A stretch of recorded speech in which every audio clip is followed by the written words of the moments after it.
मुख्य बातें। महाभारत को पंचम वेद कहा जाता है।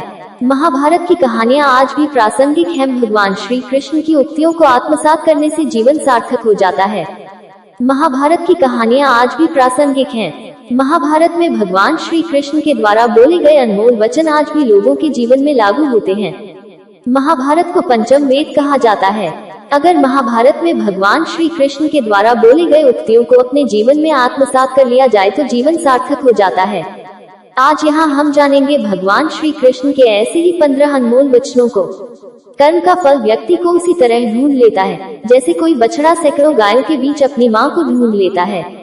आत्मा न जन्म लेती है, न मरती है, न इसे जलाया जा सकता है, न ही इसे भिगोया जा सकता है। आत्मा अमर व अविनाशी है। इस संसार में कुछ भी स्थायी नहीं है।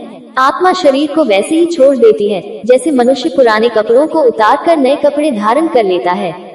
मन शरीर का हिस्सा है। सुख दुख का एहसास करना आत्मा का नहीं शरीर का काम है। मान अपमान, लाभ हानि, खुश होना, दुखी होना सब मन की शरारत है। जब यह संसार ही स्थायी नहीं है तो इस संसार की कोई वस्तु कैसे स्थायी हो सकती है। मैं सभी जीवों में विद्यमान हूँ। मैं चींटी में भी विद्यमान हूँ और हाथी में भी विद्यमान हूँ। सारे रिश्ते नश्वर हैं और केवल शरीर से जुड़े हुए हैं। जैसे ही व्यक्ति की मृत्यु हो जाती है आत्मा शरीर को छोड़ देती है। आत्मा का शरीर से जुड़े रिश्तों से कोई नाता नहीं रह जाता है। मेरे भी कई जन्म हो चुके हैं, तुम्हारे भी कई जन्म हो चुके हैं। ना तो मेरा आखिरी जन्म है और ना यह तुम्हारा आखिरी जन्म है।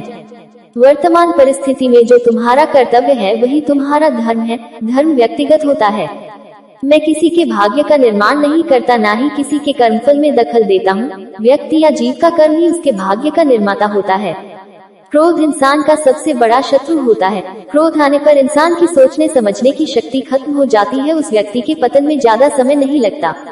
व्यक्ति कर्म करने से कभी छुटकारा नहीं पा सकता है।